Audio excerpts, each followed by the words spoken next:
Welcome to the official podcast of Cardinals Nation 24/7. Each week, we put a unique perspective on bringing you the latest news, updates, and rumors of the St. Louis Cardinals baseball organization.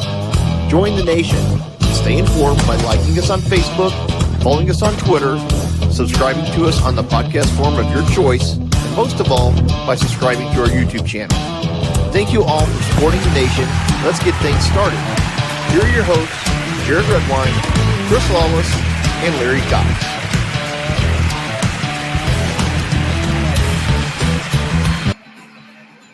Hello, Cardinals Nation, and welcome to this hot stove episode of Cardinals Nation 24/7. I'm Jarrad, and I'm joined, as always, by my good friends Chris Lawless and Larry, the living legend, Cox. Good evening, gentlemen. How are you guys? All right, man. How are you? Doing good. How are you, Chris? Doing all right. I guess, guys, stopping off Steven Matz. It's official. He signed. They just announced it at a press conference yesterday. We'd kind of already talked about this, and everybody knows about it, but we didn't get the chance to have Larry weigh in on it. So, Larry, your thoughts on the signing of Steven Matz to the Cardinals for 4 years?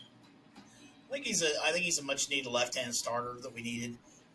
He can fit in that number 3 spot, so I think this actually I'm pretty excited.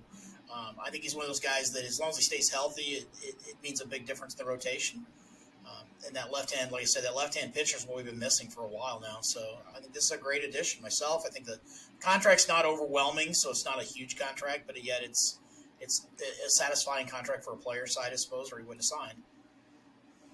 Yeah, I would agree. And I think as we've seen some of the money being thrown around, Chris, this obviously is not a financial straining deal, as we also touched on, but just after you've seen what Max Scherzer and some of these other guys have gotten recently, with the addition maybe of Robbie Ray, which is a bit of a surprise, but your kind of thoughts so far on the hot stove and where his contract falls as compared to other pitchers, and you still think it was a good deal? Yeah, I mean, especially when the details come out that, it's 4 years, $44 million, but, at the same time, he's making $8 million this season. It's kind of backloaded a little bit. And I was a little surprised when you see Robbie Ray, signing the contract he signed.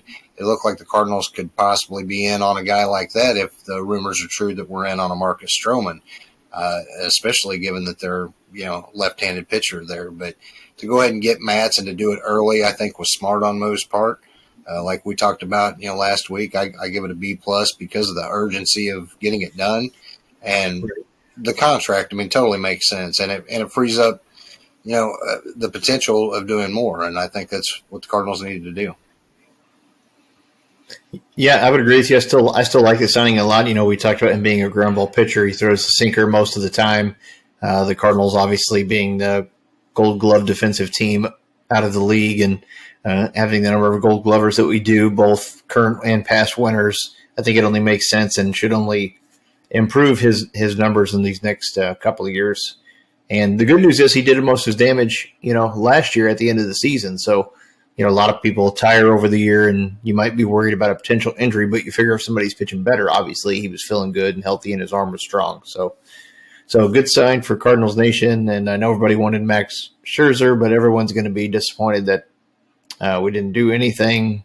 Obviously, if we didn't do anything, people would be throwing a fit. But now that we've done these moves, they were happy. But obviously, if we don't go out and get Correa, Scherzer, Castellanos, and a few other ones, it's a loss in the minds of Cardinal fans. But Chris, what do you think? So you think the Cardinals, we have the CBA's set to expire here pretty soon, so that's why we're seeing a flurry of activity. People want to make sure they're getting played and kind of have an idea where they're at, depending on how long it's going to take. You think the Cardinals are done making moves this offseason, or and if you do think they're going to make a move, what do you think it would be?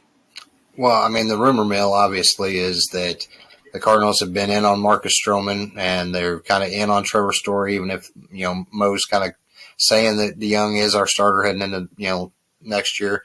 He did the same thing with saying Matt Carpenter was going to be our third baseman, and then the next day is when we got Arenado. So I think they've got an offer in, or at least have kicked the tires enough to be in the running for those players. Whether or not they do make a big splash like that, obviously is yet to be seen. I would be surprised if either of them get done tonight.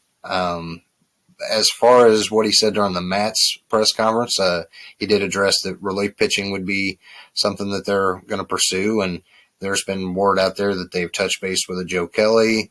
There are a few others that I think the Cardinals have their eye on. I think some Cardinal fans wanted Luis Garcia to return.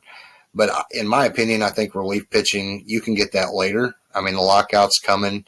I think that's more of, if you're going to get that big name guy, now's the time to do that. So I think there'll definitely be some more moves made, but it'll probably be of the relief pitching and possibly a guy that can be stretched out to start.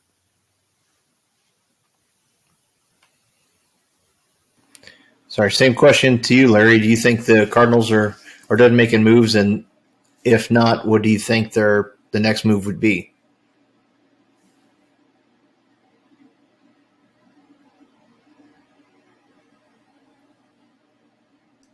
Sorry about that. I was reading your lips. I knew exactly what you were saying. So right before we came on, we were talking about it with the addition and the freeing up additional spaces on the roster. We've got 36 slots now filled with the roster. So there's always that potential. There's 4 people we could actually add before the season starts.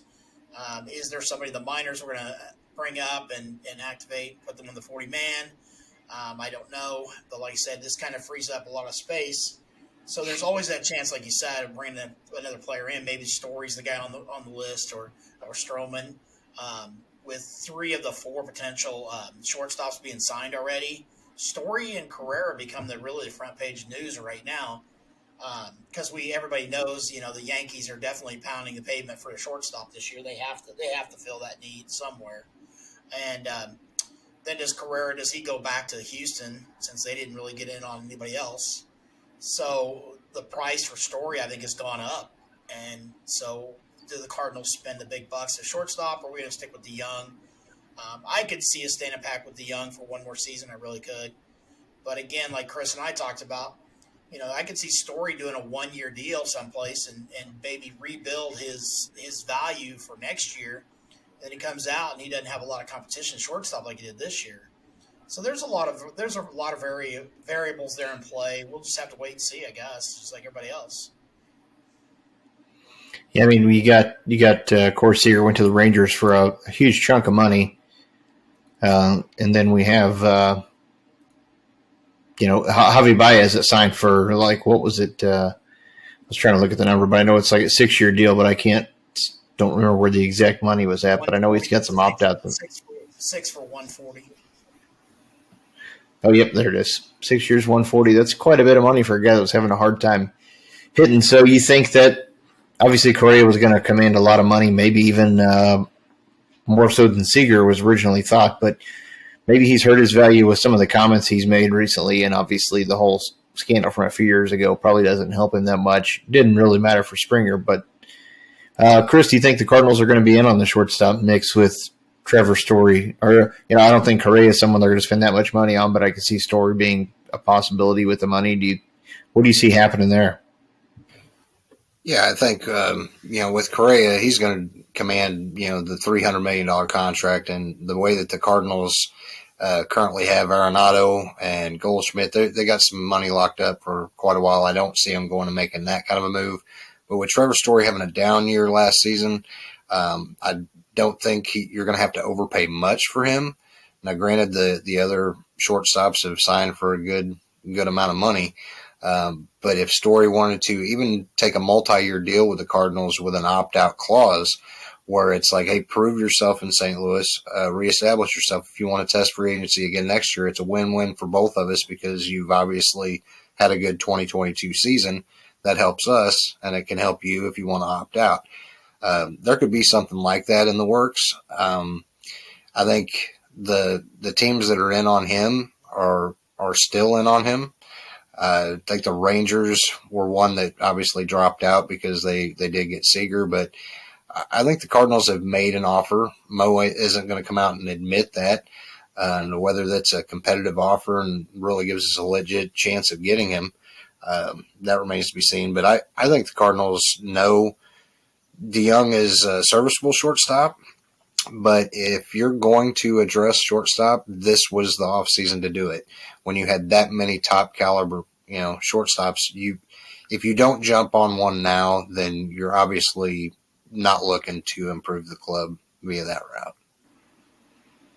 Yeah, and to me, I kind of thought that maybe DeYoung had already lost his position as the de facto starter to Sosa at the end of the season. Sosa was getting the majority of the starts, and DeYoung didn't even start the postseason game, and usually that's whenever you're going to run your best crew out there. So, Larry, what do you think? You think the Cardinals are going to try to make a move for shortstop? I know that's what everybody wants, or do you think they're perfectly fine hanging with Sosa and DeYoung? I know everyone says trade DeYoung, but unless you give up prospects or pay money, getting rid of DeYoung's probably not going to be that easy, and I don't see the Cardinals wanting to do that. But what are your thoughts? Well, I mean, everybody would like to see the flashy sign. Everybody would, but my personal view is I think the Story gets an offer of a middle of the road offer. I don't think it wows him by the Cardinal standards anyway. By any other team, they hope he kind of gives it in a little bit. And I think honestly we go with Sosa and DeYoung next year again. Because like you said, there's no trade value there. You're not just going to give DeYoung away because he's still a capable player. But the amount of money you're going to have to pay his contract. I really would like to say Story's coming, but I just don't see it happening. I think we go out and get a reliever like we always do, and then I think we just call it a year and we start with what we have. Yeah, I pretty much agree with your assessment on that. Well, what about Chris? What do you think as far as terms of trades go? The Cardinals are usually always involved in some kind of trade. There's certain teams out there that are wanting to offload talent like the Athletics and the Orioles, and a trade would seem more likely to fit up, Mozeliak's alley, so to speak. They like to go the trade route. I feel like they control it more. And we have some players, in my opinion, that are probably expendable, such as Kinsner and Juan Yepez and Lars Nootbaar. I know a lot of people don't want to say that, but Gorman still has some time. He hasn't quite proved himself, but I don't see them trading him. But Yepez and even Nootbaar, more importantly, are more so than Yepez, but has proved he can play at the major league level. I mean, worst case scenario, he's probably going to make the team, but a lot of people that are looking for depth for someone that can come up and play in the big leagues now, do it affordably and still have years of control, maybe could be an eye-opener. And then Kinsner has nowhere to go with Herrera being behind him, and we all know that Herrera is going to be the heir apparent in Yachty's last year. But your thoughts on a potential trade and who Cardinals might be dangling out there? Well, before getting into the trade, like you said, with DeYoung not really having much trade value, the Cardinals could, in my opinion, go the route of like signing Story. You could keep DeYoung because the amount of money that he's making isn't a ridiculous amount of money, especially for what bench players are making now. And you could have DeYoung either be your backup shortstop or possibly DH if need be. And then with him and Sosa being your middle infielders, they just recently non-tendered Rondon, so you could have one spell a guy at second base and one spell a guy at shortstop. As far as trades, though, I think, like you said, Kinsner would be maybe a little bit of value. He's running out of time on really being a prospect because he's 27, 28 years old. But if maybe you packaged him with a DeYoung or you could maybe move Miles Michaelis if he lifted his no trade clause, although you'd have to eat some of his contract. You might bring some, something in, but I don't think it would be, too substantial. Oakland would be a good trade partner for the Cardinals. They do have Frankie Montas and Sean Manaea that I think would be interesting pitchers that the Cardinals might. Chris Bassett, even somebody like Chris Bassett would be a good one. Right. But I think they're asking price for what those guys might be. It might be better for the Cardinals to go the route of signing somebody than to give up on. It seems like our track record, we give up on some of these young guys, and Yepez would go over there and be the rookie of the year, or same with Nootbaar. I think Nootbaar has earned his spot on the club. Yepez, on the other hand, had a dynamite, campaign in Memphis and then raked in the Arizona Fall League. So he's definitely got some namesake value right now that a team might jump on, that he could be packaged in a deal. But I think Gorman's a little ways away. And if the DH is coming, the Cardinals might want to address a bat, along with these relief pitchers that I think they could get via free agency. Yeah, the early talks in the CBA agreement, they did say that they switched information. Obviously, they want expanded playoffs, but one thing that was included in there by Major League Baseball was the designated hitter, and we all know it's something everyone's wanted. So I definitely think that'll come into play. I see the Cardinals using that more as an off-day position. I would like to think you might see Goldschmidt, even Yachty get a few of those. I could see Goldschmidt more so than not. Maybe even DeYoung can play first base because, the DH coming into play is going to be smart, especially, Goldie is not a young player anymore. Molina obviously hasn't been. Not to say that Goldie's going to become a DH, especially after he won a Gold Glove, but it's going to give him a little bit of rest, I think. And everyone says Nolan Gorman, but I don't think he's ready. I think Gorman's going to be a 2022 type guy. He was in the fall league, had some hamstring issues, so he didn't play much. So I think that's going to be something they're going to keep an eye on and give him maybe a full year in Memphis to see what he can do at second base / DH. I'm not saying he won't be up by the end of the year, but I don't think he's in the early season plans as far as that goes, unless they make some significant moves. And but your thoughts, Larry? You think the Cardinals might try to pull off some kind of trade, and if so, who do you think they would be either maybe targeting or willing to part with? Kinzer, like you said, we've said a long time, the expiration date on him being a prospect has come and gone. Are there teams out there that are willing to go after him? Who knows? With the Cubs getting Gomes today, I think they're the Wilson. I think he becomes the odd man out there, and Chicago's been trying to dump him for years as far as finding a suitable trade partner for him. So I don't know what the market is for a catcher that's 27, 28 years old that has never really been a starter. And then you've got Herrera sitting there, and I could see that becoming the whole Yachty and Matheny thing where he came up late in the season and he just shadowed him, and then Matheny was gone the next year. And I think that's what's going to happen here as well. I think Herrera is going to start down to lower the AA, AAA level, and then he's going to come in, like you said, probably June or July, and be that backup to Yachty, and then Yachty will walk away and fade away into the sunset. But then as far as trades, other partners, I don't really see a lot of us having a lot of availability as far as who do we move. Like Chris said, the young guys, Yepis and Newt Bar, I don't see either one of those guys going anywhere right now. But Lars, you could actually, there is a chance because, again, how many times have we seen that guy be, a short-term burst of potential and it disappears the next year? So maybe sometime you strike when that fire's hotter and you get something for him with the intent that maybe he is going to be good or maybe he's not going to be good. Who knows?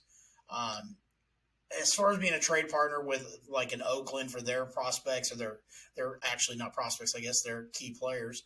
I don't think we have the players they're going to want. Because like Manea, I mean, he's a local kid, played here at Terre Haute at Indiana State University. So I've seen Sean play a lot of times. I can't see them giving him up. He's pitched a couple seasons for them. I don't know who they would want from us, and I can't see us parting with Zach or with Libertor or those guys that we went and got. So who do you really part with that they're going to want? I think the problem, my fear right now is a year from now, how long in the tooth is this roster going to be? Are we going to have a bunch of older guys that we're not going to be able to do anything with? Because, Bader, how long did it take him to finally step it up last year? And then, O'Neal's coming into his own, which is a great thing. But there's a couple of kids in the minors we could see move. The guy that Duffy's high on, I can't think of his name right now, Chris. What's the guy's name in minor leagues? The outfielder. My mind went blank. He's the only one really I could see being of any value, to be honest with you. Oh, was that Burleson? Burleson, thank you. My mind was completely blank. Guys like that, I guess those are the guys you're looking at. Unless there's somebody, because Parsons last year, he kind of come out strong and then he disappeared. Once he got sent out, he was done. So I don't know what our prospects look like, our rankings. And then to see like Perez and those guys weren't even added to the roster. So he's available for, the Rule 5 draft and all that. And we don't know what's going to happen with that whole situation with the CBA. That could all change. Maybe the CBA changes the Rule 5 draft. Who knows?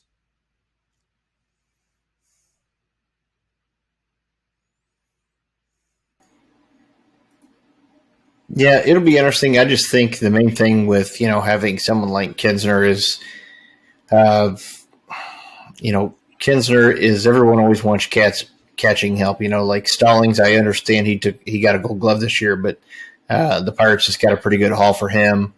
Alfaro was just traded yet again, and he's kind of hasn't really uh, managed to work out to be much. I just think Yepez doesn't really have a spot to play. He made the playoff roster last year, even though we didn't get to see much of him, and he absolutely tore it up in the fall league. So, Arizona Fall League, a lot of people, have to think, the Arizona Fall League is not like spring training. It's better because they're playing with all of these other teams' potential prospects. These are all people that are in the fall league or people that they think are close and need extra reps, maybe to face some better talent. So, every team is sending their best 5-6 people that they think at least are close to the major league level. Maybe not their best prospects, but their best are closest to major league talent level, which is why Nootbaar was there, which to me was a little surprising, but I think they wanted to kind of get more eyes on him. I've went to a couple of those games because I live here in Arizona and got a season pass. There were a ton of scouts at every single game. So, people are picking up information, seeing the best of the best. I'm sure there's not just scouting those guys, but I think somebody like Yepez or even a Nootbaar right now, currently have the highest trade value that they're going to possibly have. And they're major league ready, for the most part, and they don't have a spot to play. I mean, you're not going to sit Carlson, Bader, or O'Neill to start Nootbaar unless, barring injury, of course. And you're not going to put them on the bench because then their value is just going to diminish, kind of like how Kinsner has. But Kinsner still has potential, not as high a level ceiling as before. But then with catching always being something that's in demand, I think his value is still down, but not completely lost. But Chris, you mentioned earlier too. What are your thoughts on Rondon getting non-tendered today? I didn't think that was going to happen. Not to him. No, I mean, he played well. It seemed like, for somebody that didn't get many plate appearances, anytime that he did come to the plate, he made the most of his opportunity and seemed like a very versatile ball player. To non-tender him makes me kind of think we're still in on, a Story or, some sort of an infielder. I've heard that we might be linked to Jose Iglesias as well. I don't know the truth behind that, but to lose somebody like him, I think Mo did say that he wants to add a different kind of bat to this club. Whether that is going out and getting a Jock Peterson type, which I don't think helps this team a lot. I know he's a lefty with a lot of power, but I don't think he's that much of a game changer.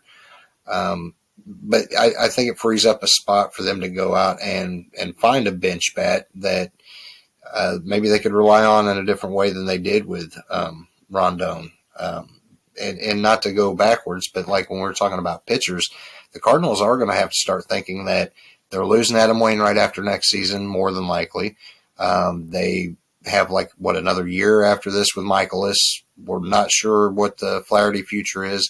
They do have in-house guys, but signing Matz to a 4-year deal, I think the Cardinals are still in the hunt for a starting pitcher just because you have to look beyond this year, and God forbid Adam Wainwright or somebody goes down, you're going to need, to fill that spot. And do you feel comfortable with a Jake Woodford or somebody taking that role? So I think the Cardinals are still in on a pitcher on that front. But a bench bat, I think, especially with Rondon being a non-tendered, I think a bat's what they're seeking too. Yeah, Larry, let's switch over to you. What do you think if the DH is in play? At the start of the season, who do you think is going to be the designated hitter that the Cardinals have out there for the majority of their games? How do you see that working out for the Cardinals' benefit? I think you're looking at either Lars or you're looking at Yepez. One of those two guys. I think they're your DH coming in. And then I think it's kind of a rotation base, like Chris said. Somebody's going to get that chance to sit, and then somebody else is going to get to play. And so it kind of gives that bats. You get the off day. And I think the first year, coming in, I think that's what they're going to do. They're kind of experiment with that. And then, like you said, if Gorman comes, say, in July or August, and he's called up, maybe he fills that spot. And then if maybe that becomes a black hole, so to speak, then they go out and they trade for that, a guy that is a proven DH. I just can't see them spending a ton of money for the DH position. I see us going that first year a little on the cheaper side. And like Chris said, I mean, if they're going to spend the money, I'd rather see them go either maybe a closer or a nice left-handed complement pitcher for the bullpen or another starter, maybe a Stroman or somebody. I just can't see going after DH. Yes, Chris, you're not going to take this opportunity. What about you? Who's the Cardinals' designated hitter to start the season? Go ahead, fill us in. Well, that's a lot. I mean, Albert Pujols is coming back. Okay, you think it's honestly going to be Albert Pujols? I think the Cardinals have a conversation with Pujols. I really do. And I don't think he's very sought after. I don't think the contract was going to break the bank by any means.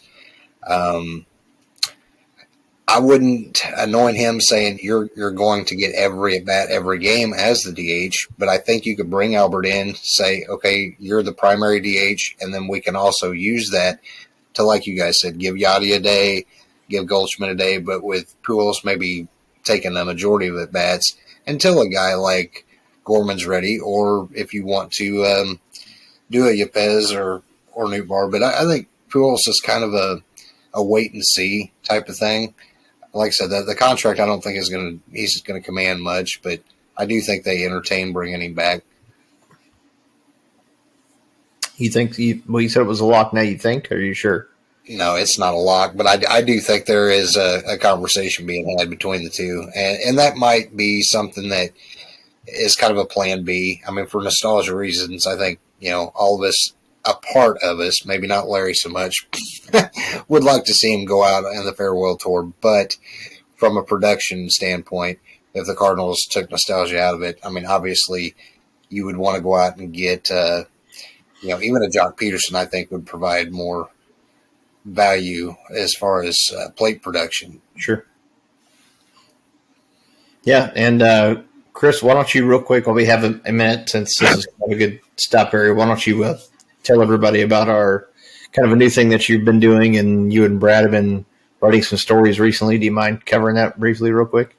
Yeah, we, obviously we started the whole Cardinals Nation 24/7 thing as a Facebook page and group, and, those have both grown. We've done the podcast thing. We've got a Twitter and an Instagram. We wanted to concentrate on building a website, just so fans can get our stuff exclusively there. So we started a Wix website. We've got blog material out. You can find our podcast that we put out on YouTube is there also. The audio version of our podcast is linked there. So we're just in the beginning stages of it. But we do have a website, Cardinals Nation 247.wix/my site. And, myself, Brad Kell, and we might be looking to bring in some other bloggers to write about the Cardinals. And anybody can find our content on there. And if we continue with our side projects like last season, we'll be able to put our audio versions of our podcast out on that also. So we encourage people to check that out. And there's links to that both on our Facebook page and group.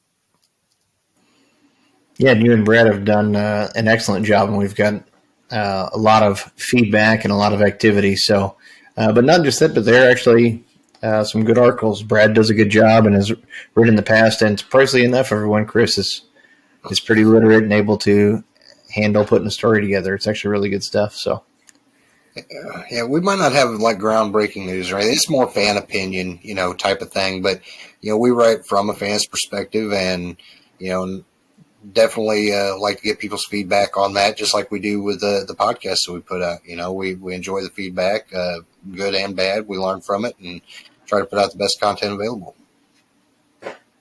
Yep, and we're doing that. So hey, now I want to keep going. I'll send it to you first, Larry, since Chris has been talking. We don't want his beautiful voice to go away on us, but your thoughts on, just real quick, because a lot of people are talking, I know it's not Cardinal related, but it's a little Missouri related, but it's still baseball related also, is the Max Scherzer contract. Just your quick thoughts on that. What you think it's good, bad? Did you ever think the Cardinals actually had a chance at him? And just your brief thoughts.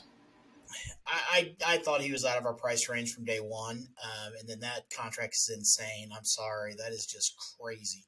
That is A-Rod Rangers type signing right there. I guess when you want somebody near the Mets, you just go get them. I mean, that's all there is to it. And hopefully and for his sake, I wish him nothing but the best. I don't want to see anybody injured or anything like that. But the Mets' history and starting pitching, I'd be scared to go there and pitch, period. But I think with us getting Matz, I think Cohen was pretty mad at what happened there. So I guess he was bound and determined to go out and get his guys. So good luck to him. I mean, being from St. Louis, yes, I learned a lesson.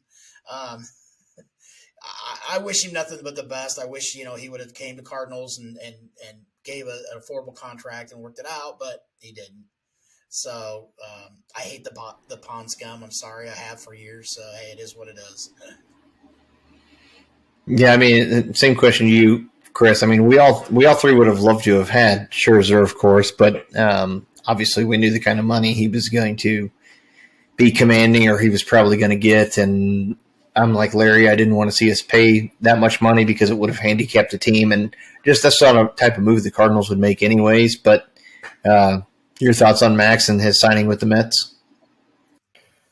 I think it blew all of us away because we all figured, even at his age and the pitcher that he is, that he was going to, get upwards of $30 million a year. But to get $43 million is just insane. And it took a lot of the other teams that were in on him out of it. I mean, when you got the Dodgers and the Angels that were willing to throw a lot of money at him, they're like, hell no, we can't come close to that. So I do think, like Larry said, I think us getting Matz might have started that fire a little bit, with the Mets owner. But the fan base there has been wanting to win. He has a ton of money, and basically he's trying to buy a World Series. And that sometimes works and sometimes it doesn't. But you can't blame a guy that if he's got the money and feels comfortable spending it. We like to talk about how we want to spend DeWitt's money. More power to him. And I think it's a ridiculous thing and could be bad for baseball in general, because I think some of those players are going to bid themselves out of the game.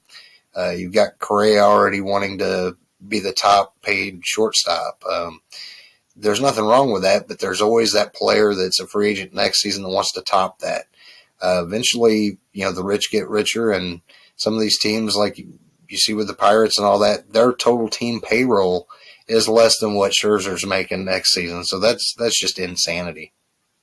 So my question is, do you really think some team out there offered $42 million for him and they had to be topped? Do you think this Cohen just jumped over everybody and said, here's all the cards, guess what? Come get it.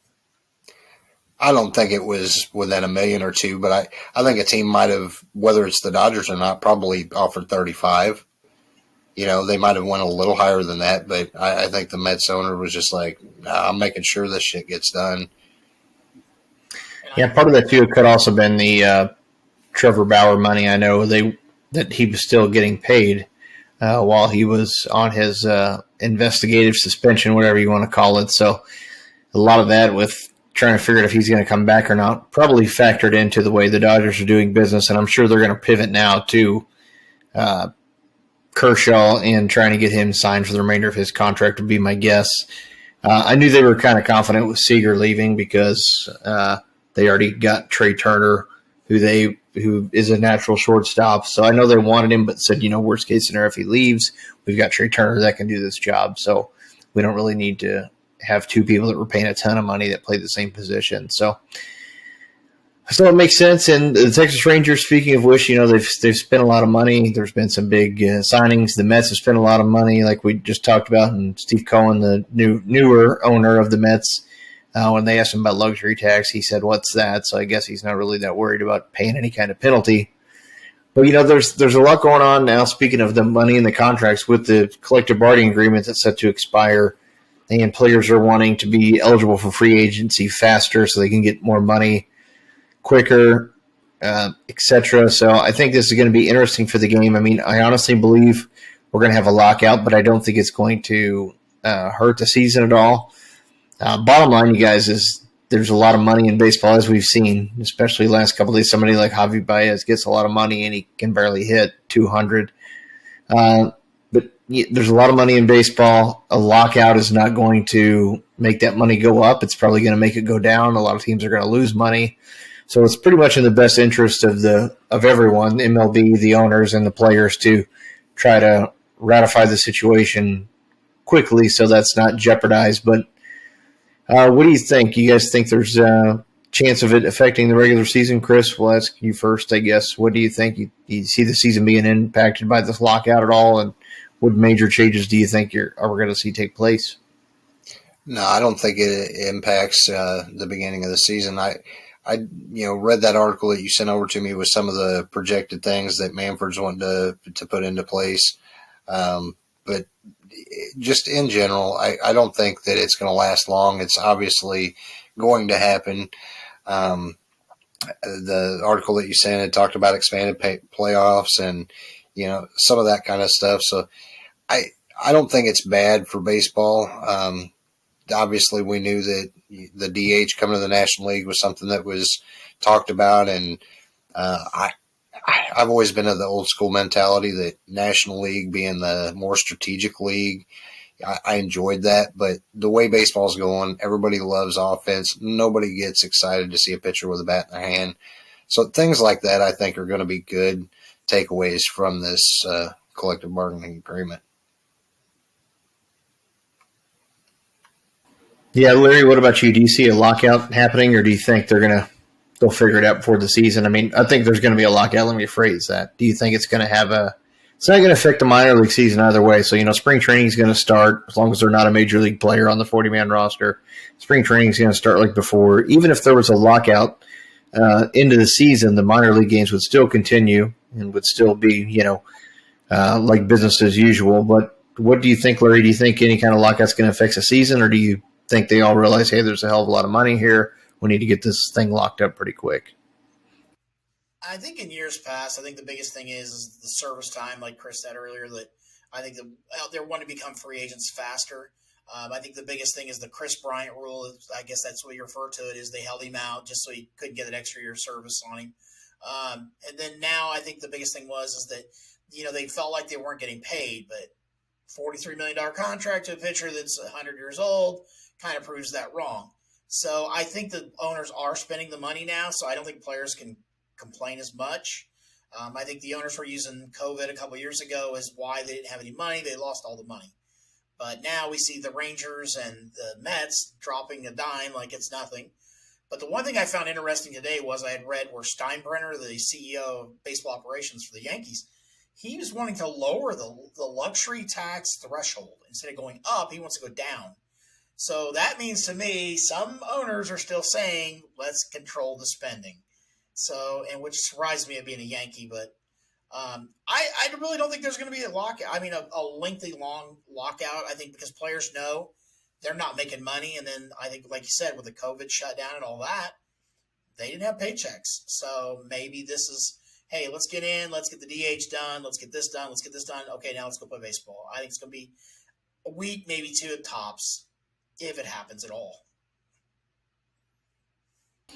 Yeah, I think it's a lot of it's for show. The players obviously don't want the owners to think that they're going to settle easily, and I think it's the same way for the owners. But there's a lot of money, as we see, a lot of contracts out there, and these guys are just making more and more money. I mean, I know the expanded playoffs, MLB's wanted that for a while because of the playoff money, the TV money that comes associated with that. The players should also want it because it's going to give them a better chance at winning a World Series, and it's also going to increase playoff shares that each player would get.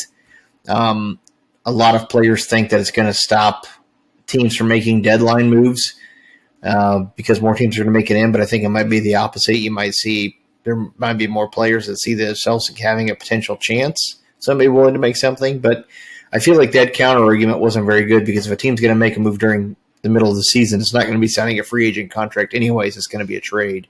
So affecting players' money, I don't really know how that would happen. I know they also talked about changing the draft order to where, the first, I can't remember if it was 3 or 5 picks or more like a lottery. So any team that doesn't make the playoffs basically gets, they're entered into that lottery to be in the first. I think it was 3 or 5 picks instead of going reverse order of tanking because that way teams are less encouraged to do it intentionally.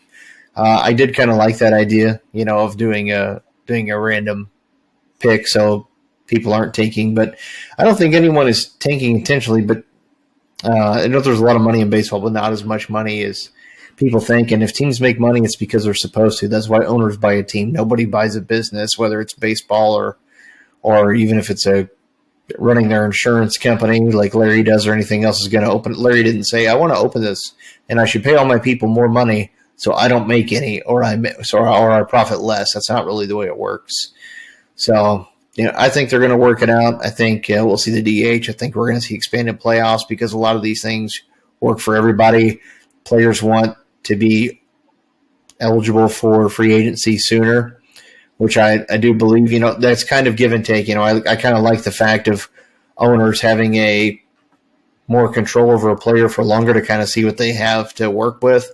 But then also, Chris, you look at somebody like Kinsner, who's been on the team for a while. He's just been kind of stuck, and obviously he's going to say all the right things. But if he had a chance to hit free agency sooner, he might have been on another team making more money, being a bigger impact instead of just Cardinals saying, oh, we're controlling him for all. We don't know what Yachty's going to do. Let's just hang on to him. Your thoughts on that? No, I'm with you on that. I think it ruins some of those players' careers because they get such a late, start to really prove themselves. I mean, just use him as an example and say that Kisner wanted to test free agency and he got picked up from with the Orioles or the Pirates or just a team that's, not that great. And he has like a breakout year and that really benefits his not just season but career. It springboards him. Instead, he's buried as a Molina backup with no playing time, and yeah, I think that's going to help out.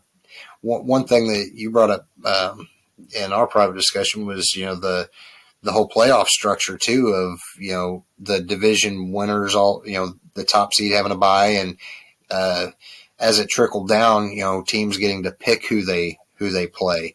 And, maybe the team that gets chosen has that chip on their shoulder, like, well, you want to play against us, we're going to stick it to you. So that might be a fun, kind of twist. I know some of the old school mentality baseball fans are like, they need to quit messing with the game. But when you have the NFL having 14 teams in the playoffs, and where they've got 32 teams, I believe, in their league, this isn't going to hurt baseball, giving more teams a chance. I think it brings more revenue and lets fans be more engaged knowing that their teams have a chance than to sit there and the last month of the season know they're completely out of it. Yeah. It'll be interesting to see how it unfolds and see who gets what, see if any potential future expansion cities are even talked about. But MLB's been looking for a while. I could see them floating that around, and obviously each side's going to throw out, if the MLB wants to go to 14 teams and all that stuff, I could see maybe a compromise where they add 2 more or something of that nature. But I kind of like that too, though, where they pick the opponent, and we did talk about that because I think, if you're, that then encourages you also to have a better record. So if you're in first place, you're like, hey, we're going to get a bye this time, right? But the second place team, in that league is going to say, okay, well, the whoever, the Brewers made it in, or the Reds, I want them. I don't want to play the Padres, or, I think it definitely makes that. And then even the lower team can be, okay, well, they picked us. I think we're going to be an easy walkover. Let's go show them we're not going to be. We're going to take it to these guys. We can beat them just like anyone else. And then the pressure is going to be flip-flop too. Okay, here you go. These guys are supposed to be an easy win for us, but are they really going to be? So, Larry, going back to you, our top 5 rotation looks like it's going to be Flaherty, Wainwright, Matz, Hudson, and Mikolas, barring everyone is healthy. That's a pretty good rotate. Whenever you get to Dakota Hudson is going to be your number 4 guy, and Mikolas is going to be basically your anchor of your rotation. Going into the season, if no one's injured, it looks like the Cardinals have already done pretty well to improve their odds over last year. What do you say? Yeah, I think Mikolas is the wild card there because of the injury past. But when he's been healthy, he pitched pretty decent there toward the end, right before the injury again. And so I think he has a lot to prove as well. So maybe he comes out and he says, hey, you know what? If I don't do it, I keep getting injured, they're going to replace me. So maybe that's a little bit of a fire under his butt as well. And I really think this is a really solid starting 5 right now. And I think, again, it's going to come down to the injury bug as usual. And I think last year we counted a lot of pitchers' availability there, and They didn't work out well for us. But I think with Hudson's returning from an injury, missed almost the entire season last year or this year, whichever you want to call it. I think that's going to be huge too because he's going to be healthy, and I think Flaherty has a lot to prove. We keep waiting on him to step up and fill that shoes of the ace of the staff. And every time we've handed him the ball, it's kind of like he's floundered on that. So maybe this is the season that he has to break out because, those arbitration years are coming to an end and he wants to get that big fat payday like everybody else. There's $44 million out there in Mets land. Maybe that's what, he wants that kind of money, then pitch to it. And he has the capability. I mean, the kid's a great pitcher. We've seen it. But then other times it just seems like he's gone away or whatever, but then the injuries haven't helped as well. Waino, we all want to see one have that one more successful season, comparable to what he had this season, last season, whichever you want to call it. But all in all, I'm excited. Let's start playing baseball tomorrow. Let's say screw the offseason. Let's play. I'm right there with you. Chris, what are your thoughts? I mean, it looks like it's going to be a starting five. We've got Thompson and Liberatore, who were both in AAA last year. Didn't pitch as well. Pitched better toward the end of the season. Thompson pitched in the AFL here. You got to think they're going to be right there in the mix and having a potential spot start here and there. If somebody goes down and gets injured or has a rest, they might get a start. Then you've also got talk from the Cardinals where they say Hicks and Reyes are going to be in the mix for starting. What's your take? And then you have, we still have Oviedo, and we still have son of a gun. I'm drawing a blank, but you know what I'm talking about. We got the two white boys that could be brothers. I don't even know why I can't remember their names. I do know their names. Whitley, Cody Whitley, and the Woodford. Jake Woodford. Thank you, guys. Holy cow! No, I was trying to blank. I kind of put those two guys together all the time because I feel like they're similar style pitchers and like maybe a Ponce, but a little better. But what are your thoughts? We thought we had a lot of depth last year, Chris, and we obviously didn't. And Tommy Parsons has been designated, so he's not in the mix anymore. But still, a lot of arm options. How do you think that's going to rotate out? Well, looking at it on paper, if we can get Adam Wainwright to have another season, I don't believe it's going to be quite as good as last year, but it could be. Flaherty, I know, was really starting the season hot, before his injury. We hope he bounces back. And when you got Dakota Hudson that I believe they want in the rotation, I think that helps out, especially bringing in Matz. Michaelis, I believe, is the wild card. But if the team is in on a Marcus Stroman or maybe even another starting pitcher, I'm kind of surprised on who the odd man out would be for the Cardinals because, granted, injuries do happen, but it totally nixes the whole idea that Mo had, where he did say he thought about giving Reyes a starting job or Hicks a starting job. You don't feel any kind of confidence in that if you went out and got Matz and are still shopping for a starting pitcher. That tells me that he doesn't have confidence in those guys starting. Liberatore and Thompson, like you said, they didn't have great seasons in Memphis. I still think they're a little ways away from making the club. But when you've got Oviedo and Woodford and guys that could spot start that you could maybe slot in the bullpen, I see the Cardinals really needing another lefty in the bullpen. It's not ideal that we go out and maybe bring back a J.A. Happ or a John Lester if they would be interested in a bullpen role. But right now you've got Cabrera as a lefty, and I believe Waddell is the only other lefty on the 40-man that would be in the bullpen. We re-signed TJ. Oh, that's right. Yeah, got McFarland. But minus Andrew Miller, who I know didn't do shit for us last season, you kind of maybe want that third lefty in the bullpen. Brett Cecil retired, unfortunately. Yeah, damn the luck. He's going to come back and pitch just as well as he did when he was here. No, looking at the starting rotation, I think it's solid. But if you're going to stack up with the best teams in baseball, I don't know that your top three really strikes fear in the minds of opposing hitters. They have guys that can get it done, but I don't think they're losing sleep over having to face Flaherty, Waino, and Matz. I think it's kind of a solid starting rotation, but nothing that's puts us over the top. Yeah, I definitely think this upcoming season you could see Thompson or Liberatore in the bullpen, especially before the season's over, kind of doing like they used to do in the past with Anthony Reyes and even Adam Wainwright and some of those other players. I think you could, with them being lefty, Cabrera had a good year. But I don't think the Cardinals are going to do much as far as the offseason goes. As far as the back end of the bullpen, you've still got Gallegos, and I think Hicks is going to be in that bullpen if he's healthy. I don't see how Hicks being hurt all the time and then making him a starter is going to improve on that.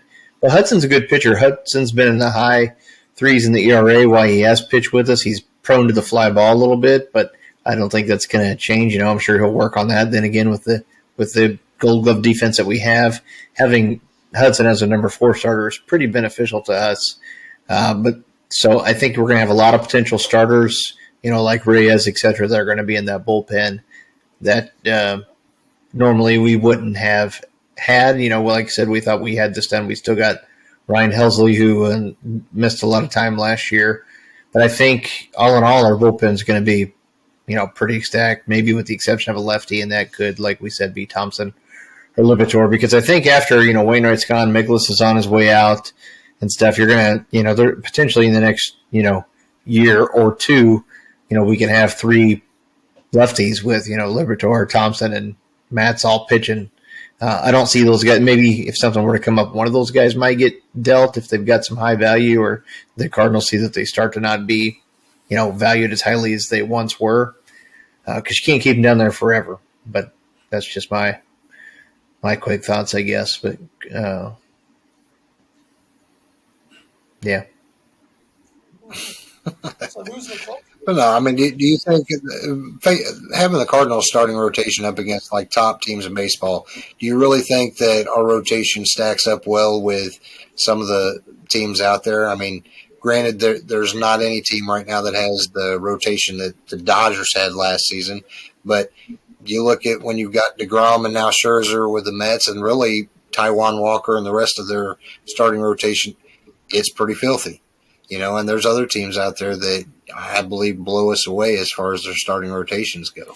Yeah, and a lot of that's just hard to tell, until the season starts. Everyone thinks, our team looks great. The Angels have a tendency to look like they might be pretty good this year. The Texas Rangers have improved their odds, obviously, with some of the signings. The Seattle Mariners went out and got better. Not that these guys are in our division. Then you have, the Atlanta Braves went through a lot of what we had. They had a lot of injuries. They just made I wouldn't say they made better moves, but obviously they did because they won the World Series. But, Mo made moves, too, that people thought weren't good enough. But now, like you made that same mention in that same post earlier, Chris, and everyone's saying, well, thank God we got TJ back, and hopefully we re-signed Garcia.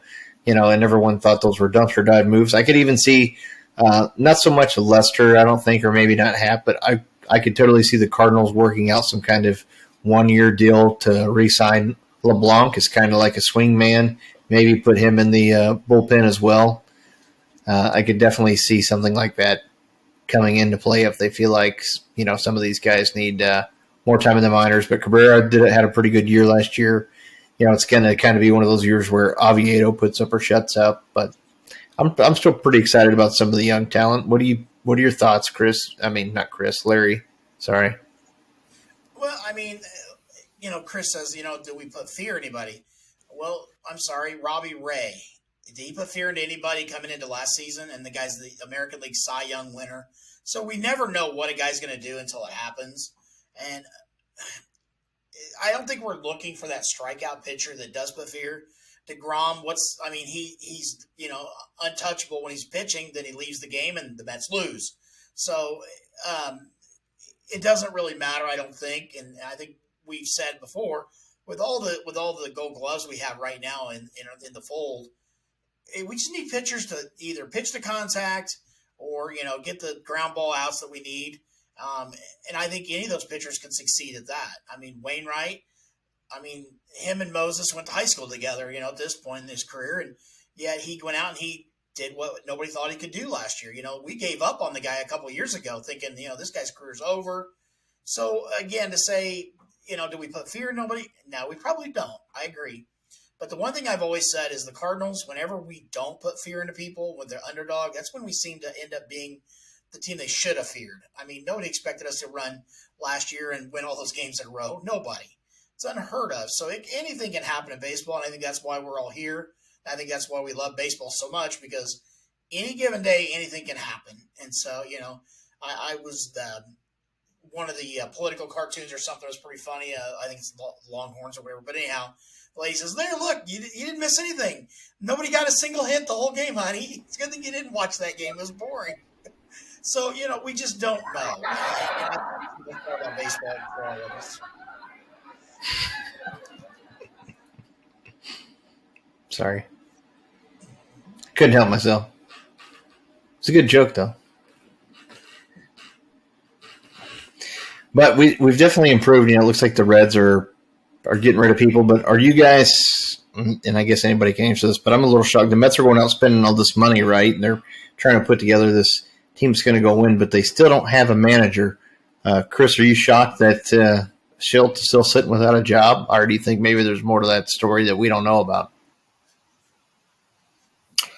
I really think with Schilt, I could have seen him maybe getting the job in San Diego, or even taking the job in Oakland. I don't think he's cut out to be the Mets manager, because just hearing his post-game interviews after our losses, the New York media would eat him alive. I think he's a good guy. I think he's not a bad manager. But a small market type of team like the A's, I think, would benefit more from him than a big market club where the pressure is really on. Even though, he was in the running for manager of the year, obviously that's saying something for the guy, but it takes more than just some baseball smarts to be a good manager. I mean, you do have to. Do you think he's in the running for manager of the year if they don't win those 17 games in a row? Oh, no. But, like Larry touched on, with having the rotation that we had for that 17-game win streak, that was great and all. It was the most fun we've had watching Cardinal baseball for a long time, but it didn't get it done, and that's why I think the Cardinals really needed to take a look and say, we need to springboard off that and improve. And whether that had something to do with the Schilt firing, I don't think it was totally just philosophical differences. I think they need to improve, and was he going to take them to that next level? I think he might have capped out right where we got to. Yeah, what about you, Larry? Are you surprised that Schilt is still without a job? Not really. I agree with Chris on this one. I think the Cardinals' job is a good job for Schilt first time out, just because of the organization. I was really shocked when he kind of got the promotion over Stubby or one of the other guys in there. It was kind of an odd hiring to begin with. And I think if we wouldn't have won the 17 games in a row, I think he would have been fired during the season. I don't think he would have made it to the postseason at all in any way. I mean, because the team wouldn't have. But and like Chris said, could you imagine him standing in front of the New York media? Not me. The thing that, like I said, is before is I don't understand the signings in New York, like they're spending money, like they're printing it out there. When you don't have a manager, you don't even know what type of ball game he's going to run. So that just goes to show you more and more every day the manager really doesn't matter. If you follow the analytics and you follow what the front office tells you to do, you have a job. So they're going to plug in maybe Ben Soretti or somebody that has got a computer and they can run their statistics, and they're going to plug him in and let him sit in the dugout and make out a lineup card. And nothing against Ben. I do like Ben, and I'm just kidding. But, I mean, those guys are available out there, and maybe that's the future of baseball they're looking at. So, I don't like that style of baseball. I just don't. I like the feel of the game. I like the way Schilt did certain things. I think he was a good X's and O's guy. But I think the organization, again, was looking for, hey, this is analytics. This is 2021. This is how we're going to play baseball. You do it our way or you're not going to be here. Guess what? He's not here. I could see him landing with like a Reds or somebody like that, a small market team, even like maybe Pittsburgh or somewhere. But other than that, I don't think he's a good fit for a lot of teams. And I, especially like Chris said, a large market. I don't think that's his bread and butter. Yeah, the Reds have our old bench coach, Bell, and I think they just extended him, so he probably won't be going anywhere. But I agreed with Chris. The Athletics, the Padres maybe. I just thought they might because they needed somebody that was a proven manager and a little bit of credibility, especially with some potential problems with some of the players internally there, as we saw last year during a game against St. Louis. But with the approach, and then them wanting to start over, it seemed like the A's would be a good fit. I don't know if they replaced anyone yet or not, did they? But I don't blame the Padres for going after Melvin. He's been a great manager for the A's, even when they didn't give him anything. But it'll be interesting with his young approach. I would have thought that would have been a good fit for him in Oakland. But now, Chris, do you want to tell everyone about our promotion that we have going on for people that subscribe to the YouTube channel? Well, I know you got more of the details than I do, but we did put out a post, and you can find this on our Facebook page. It's pinned at the top. It's also in our Facebook group, and we've pinned it on Twitter as well. But we are doing a Cardinals Nation 24/7 podcast giveaway. There will be, entrance can go up until January 2nd, I believe, is when we're going to run this through. But you're going to be entered to win either an Adam Wainwright bobblehead, a Cardinals Nation 24/7 podcast T-shirt, or 2 tickets to the Mets Cardinals game, and I believe that's April 25th, if I'm not mistaken. In order to be entered to win, you have to screenshot a photo of your subscription to this YouTube channel. If you comment that on any of the posts that we have out in our page group or on Twitter, letting us know that you have indeed subscribed to the podcast, we're going to put all those names in a hat, and we're going to draw 3 winners. The grand prize obviously will be the 2 tickets, and you will have 3 winners and 3 prizes, and that's kind of our token of appreciation for our first season of running the podcast. So it's a really neat opportunity. It doesn't cost anything. Just a minute of your time to prove that you subscribe to the show. Yeah, it's awesome. And what if they've subscribed in the past? It doesn't matter, right? Just as long as you show you're a subscriber, it doesn't matter. So that's right. There's no need to unsubscribe and resubscribe. It's not like any kind of new subscriber is a front runner for it. As long as you're subscribed and you screenshot that proof, do it in a comment on any of those posts or reach out to us personally. If we see the proof, your name will be added to the mix. Awesome. Yeah, that's the new Mets with Max Scherzer and all these other players that they've signed anyway. So that's pretty good. Yeah, that's nice. Okay, I didn't really have anything else for us question-wise. Chris, do you have anything that you want to bring up? I'll just run this, by you. We talk about the available free agents, and there are some bigger names out there. Obviously, this is a Cardinals podcast. We want to talk about guys that the Cardinals might be targeting, but when there are some available guys still out there, like a Nick Castellanos or a Kyle Schwarber, obviously Correa and Story, Stroman, there are a lot of big names still available.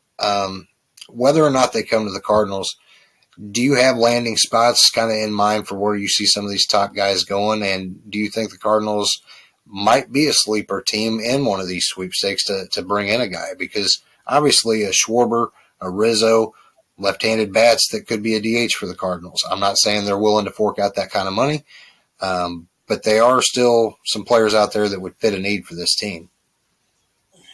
I could see Schwarber ended up in Atlanta. We've seen in the past, like Matt Adams and guys like that, left-hand side. Look what happened to their careers when they landed in Atlanta. Even Ozuna, he kind of took off again. So I think that would be a good fit for him, especially the DH position is coming. And he could still play a little outfield, and they've kind of funneled through the outfielders they traded for. Castellano, I think, back to Detroit. I think that'd be a good fit for him with the rebuild going on there. Houston, the Rangers are going to still need somebody to replace that DH as well, because they let Davis go, I believe. Khalil Davis, I think he went back to Oakland. And then they had what's his name that went to the Yankees last year that faltered, Gallo or whatever his name is, Gallo. He left and went to the Yankees. But even like a guy like Luke Voigt, you got him out there as well. Rizzo, those guys like that. I like you said the other day, how funny would it be to see us pick up Rizzo and him be our DH? That just kind of get the ire of a few of our Cubs fans going. But Kershaw's the guy I think that right now all the eyes are on him with the forearm issues. Is somebody going to take that chance? The Dodgers re-signing because they non-tendered him as well. So he's out there if somebody really wants to take a shot at him. And one of the articles I had read, he was Rangers, Dodgers, or retire. That was his total lack of his attention for this year. But I really don't see any guys at locks to go anywhere. Um, the Yankees, they're still going to need a first baseman. So who knows? It just and a shortstop. I mean, because LeMahieu, is he their DH moving forward? If their shortstop last year, if he moves over to second base, and so they're in need of a shortstop. So who knows? This is going to be an interesting offseason because a lot of moving, and especially with the DH in the National League, a lot of those players we think don't have a home anywhere could end up in the National League as a DH now. Yeah, Jared, what do you think? There's even rumor that the Cardinals might have kicked the tires on Zach Greinke, and I don't know what kind of contract he might. It's I'm sure be more than what we'd be willing to spend, but a guy like him still available out there. Chris Bryant, has been rumored to Seattle or maybe Texas. There's a lot of big name ball players that are still out there that could really shift the paradigm with the direction of some clubs. Yeah, I think there is, and I think the Cardinals are. I'm going to use a Mozeliak term and say they're going to do their due diligence on the free agent market, and I think they are probably keeping tabs on Trevor Story. I think they're keeping tabs on Stroman, and I think they're also keeping tabs on Garcia and Joe Kelly. Joe Kelly was rumored, and I do think there is truth to the rumor of the Greinke deal. I didn't think there was ever much with Max, kind of like Larry said. I think it was more of a due diligence thing there also to check in, say, hey, there's interest. We obviously would give you a contract, but how much? I think the numbers were probably so far off that they weren't even close to being in the mix. Verlander signed very quickly, which was surprising to me, and so did Noah Syndergaard, who both those guys are coming off being injured. So it'll be interesting to see how those deals kind of work out. But I think the Cardinals are still involved, with teams like the Orioles even say they're willing to move guys like Means. I could definitely see, packaging a Kinsner in arm and maybe a Yepes or a Nootbaar for somebody like Means would probably fit more into the Cardinals' reality of possible maneuvers. But I don't think they're done, and I think they do want to spend money. The pressure is on the front office with the whole Schultz-Marmol thing, Yachty and Wainwright's potential last year. I do agree with you that I think Pujols will sign with the Cardinals at some point in time. I don't think they're in a rush to get that done. Like you said, I don't think his market is hot. And there's mutual interest of him coming and returning and finishing his career just for the nostalgia of it all. And, him playing it would just, the Pujols jerseys would be back for sale in the clubhouse and all that kind of stuff. I think his contract would pay for merchandise, let alone, and this is a business. And it's about winning baseball games for the most part, but it's also about making money.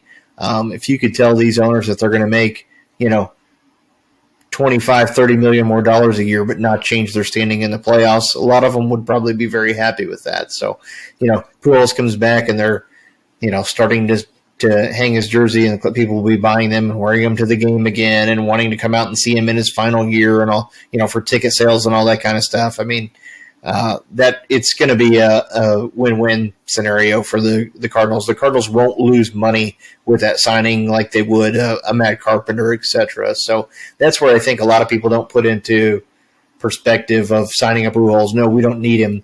The Cardinals are going to look at both ends. What can he do for us as a ball club, and what can he do for us financially? And I think what he can do, not that he's just going to be a lost position. Obviously he's still proven he can hit against lefties. He was even proven that in the playoffs.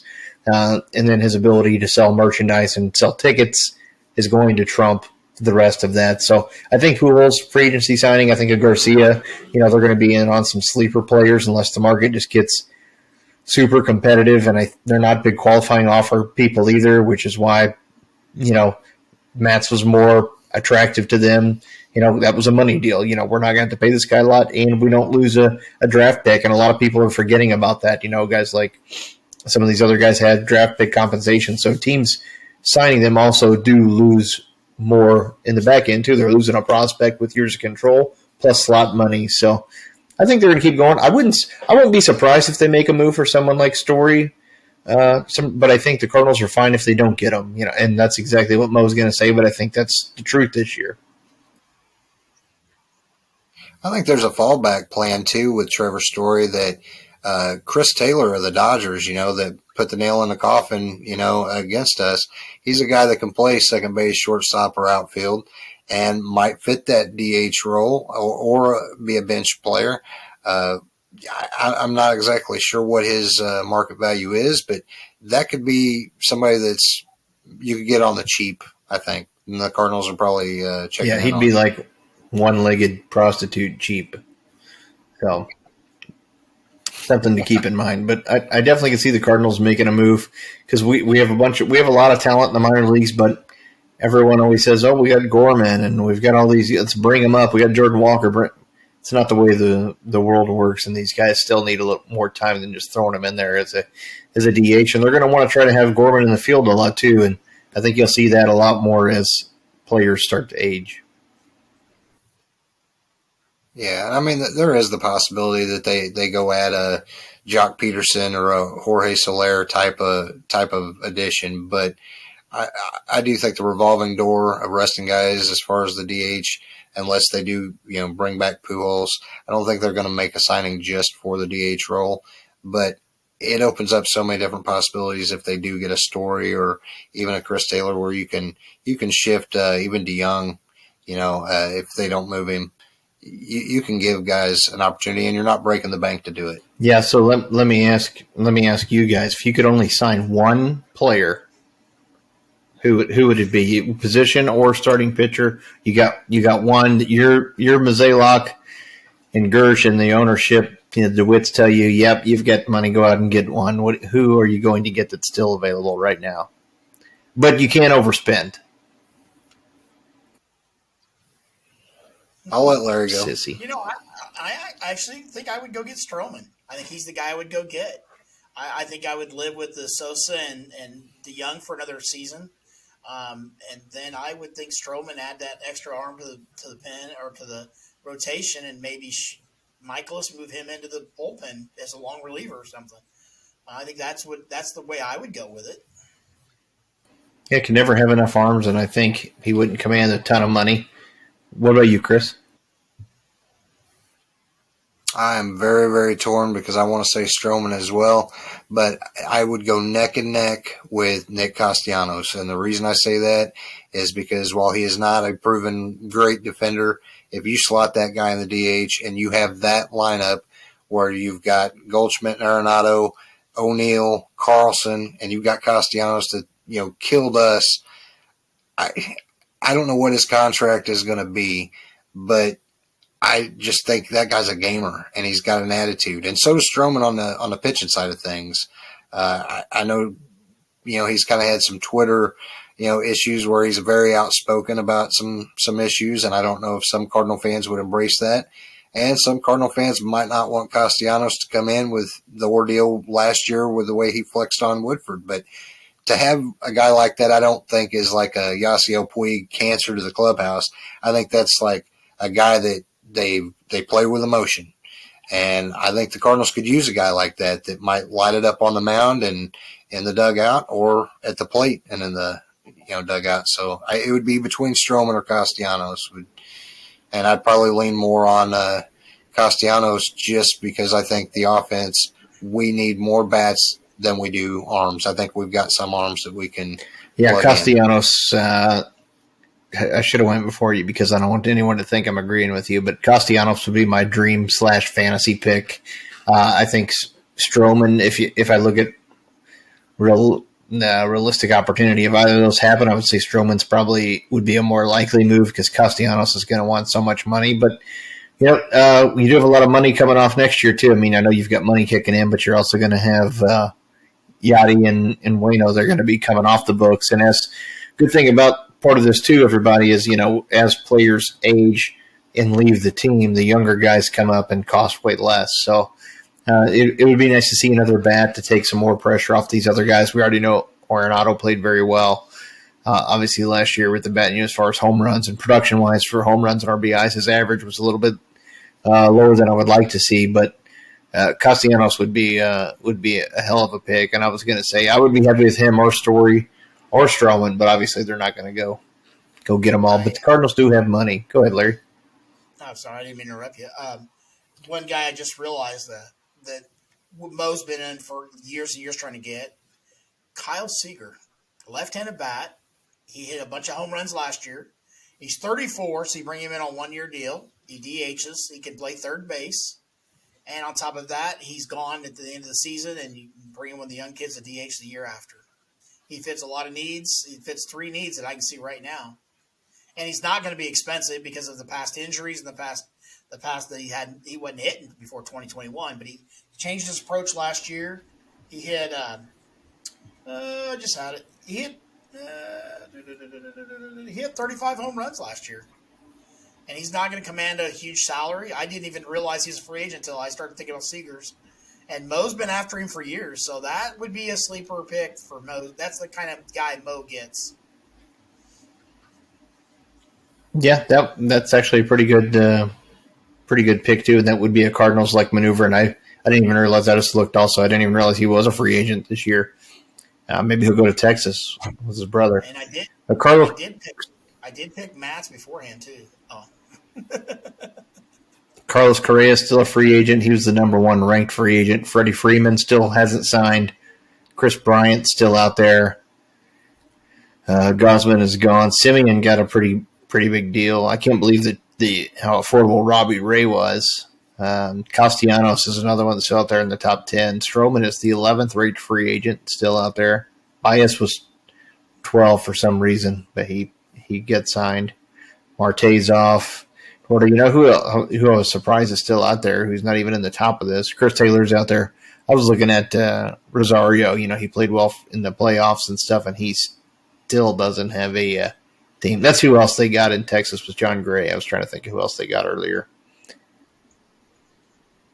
Carlos Rodon for the White Sox is another player that I'm surprised hasn't went, and I believe he's a lefty that the Cardinals could, go after on the cheap too, but or maybe not complete cheap, but I mean, he's not going to cost you what, some of the top tier arms were. I just think the Cardinals, the DH is coming, offense, is what kind of, I know pitching screwed us early in the season, but if you can add that other threat with that current lineup, you already have Gold Glove defense at almost every position. You add another thumper in that lineup, I think the pitchers can figure it out. Yes, sir. I agree with you also. I just see the Cardinals having pretty soon, having the abundance of options is going to come back to bite them, and they're going to have to do something at some point in time. So I don't know what they're going to do, but I could see them doing something else. But that's all I had. Larry, you had anything that you wanted to bring up? I do not. Like I said, I'm ready for baseball to start.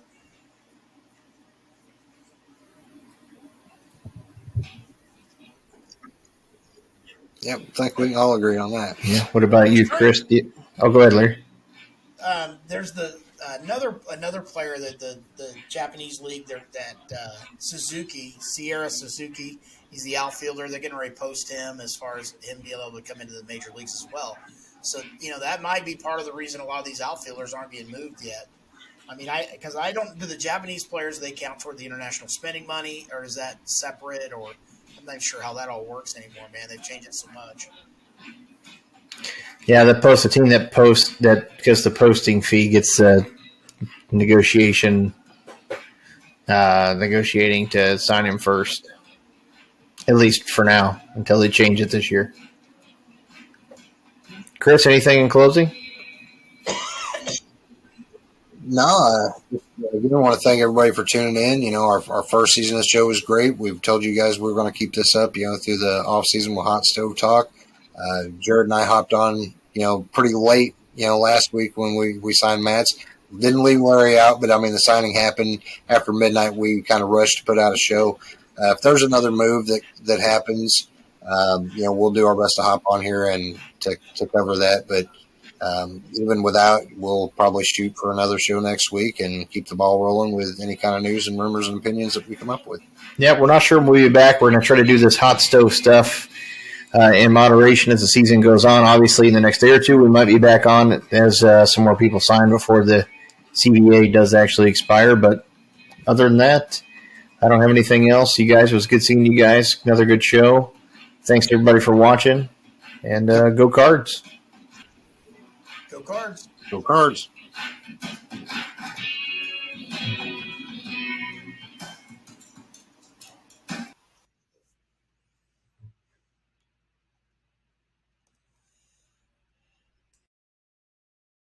I just made your screen bigger. What'd you